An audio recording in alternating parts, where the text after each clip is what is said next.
Hello, and thanks for being here. My name is Sara Spafford Freeman. I'm a strategy consultant, community organizer, and the mom of 3 kids in Minneapolis Public Schools.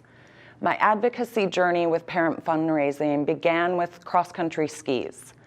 I'll never forget watching as volunteers unpacked dozens of them in the lobby of our daughter's elementary.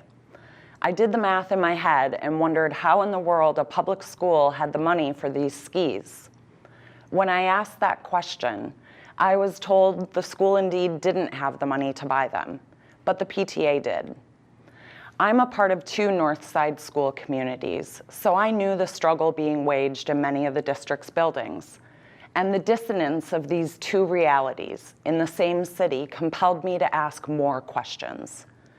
I look forward to unpacking some of their answers with you tonight. We'll discuss how K-12 districts are funded, how individual school budgets are impacted by enrollment patterns and segregation, and the stark racial disparities produced by these systems. Finally, we'll discuss how parent fundraising perpetuates them and some better practices to consider. Let's dive in.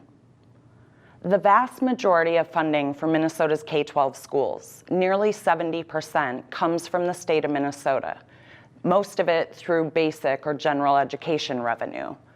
But Minnesota spending on K-12 schools has barely kept up with inflation for more than 20 years.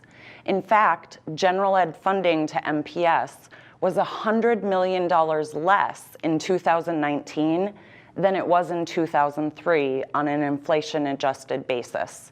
As the state disinvestment has persisted, local taxes have made up a bigger slice of the funding pie. Today, 3/4 of Minnesota K-12 districts have active voter-approved levies in place, including Minneapolis. Most state funding for K-12 schools is distributed through general education revenue, and most of that revenue is based on enrollment numbers. General ed formula components haven't changed since 1989 and are weighted heavily towards student numbers, not student needs. Components based on student need make up a small piece of the funding pie. For instance, funding intended for students eligible for free and reduced lunch, called compensatory funding, accounts for only 6% of general ed revenue. And funding for English language learner services are an even smaller component of general ed revenue, less than 1%.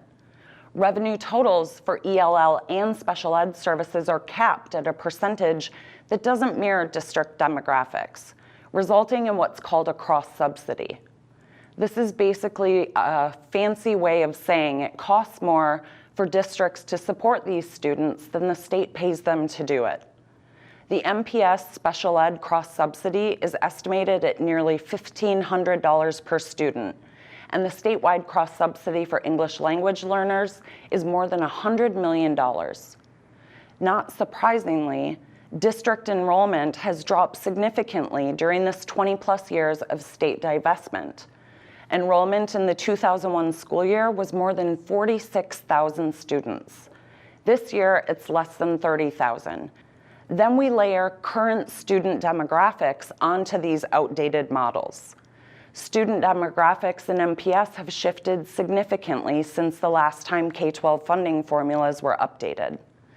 MPS is a global majority district. About 65% of students identify as people of color.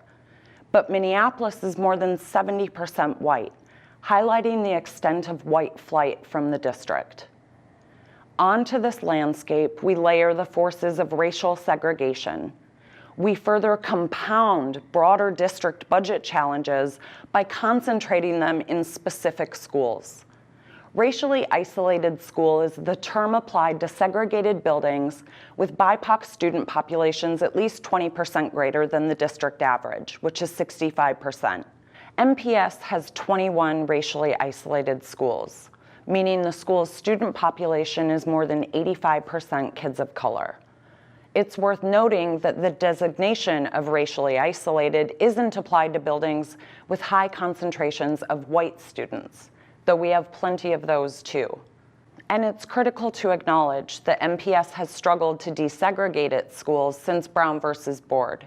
In fact, they're a named defendant in a current segregation-related lawsuit.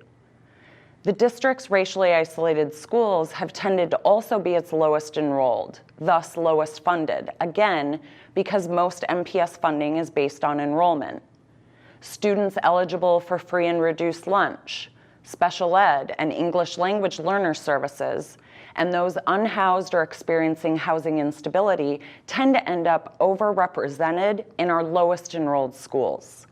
And because need-based forms of funding for schools is so limited, these low-enrolled schools face tremendous budget challenges. And all of this, the state disinvestment, use of outdated funding models and unfunded mandates, plus the forces of racial segregation, have combined to produce one of the nation's highest educational debts. The term educational debt is used here instead of achievement gap because these disparities are the result of the decisions of adults, not the deficits of children. ProPublica's Miseducation Project estimated the academic disparities between Black and white MPS students at more than 4 grade levels, the 4th largest in the US. This educational debt has existed since first being measured, and according to MPS data presented last week, it has grown significantly over the past 2 years. And while these data are specific to Minneapolis, they're not unique to it. Districts nationwide are struggling with these systems and their challenges. Onto this fire of disparate budgets and disparate outcomes, we pour the accelerant of parent fundraising. Data collected from tax returns and public materials of PTAs and parent foundations show that Southwest Minneapolis schools, our highest enrolled and whitest in the district, are raising and spending millions of dollars a year. I've heard lots of parents and principals say that these schools must fundraise to make up for not getting Title I funding. I've heard this narrative repeated so often, I named it. I call it the Title I fallacy. But in reality, need-based funding to racially isolated schools is often less than what parents in whiter school communities are raising. In fact, the Southwest High School Foundation and Washburn High School Foundations each raised more than $400,000 the same year North High School got $237,000 in Title I funding. Another common response to pushback on these systems is what I've termed the per student dollars fallacy. This refers to the fact that because of low enrollment, a school's total budget divided by its number of students produces a higher dollar number per student than it does at schools with higher enrollment. But this is the result of a low denominator, not a reflection of spending power or budget health. In fact, these schools' total spending power on everything from staff to academic programming to extracurricular activities is significantly lower than other schools. And no amount of need-based funding makes up for this disparity. Parent fundraising has privatized important opportunities and experiences in MPS, ensuring that some students at some schools have access to things, but conveniently ignoring that others don't. Parent fundraising is paying for everything from staff to teacher training to curricula and athletics and more. At one Minneapolis elementary school, the PTA paid for a differentiated math curriculum. At another, it's paying for teachers to receive specialized literacy professional development called Orton-Gillingham training.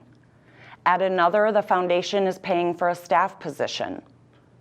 Resource hoarding is an abstract concept, but it produces highly visible results. This fundraising and privatization isn't occurring everywhere. It's happening in roughly a dozen of the city's whitest schools, in a district with more than 60 of them. And listen, no public school has enough.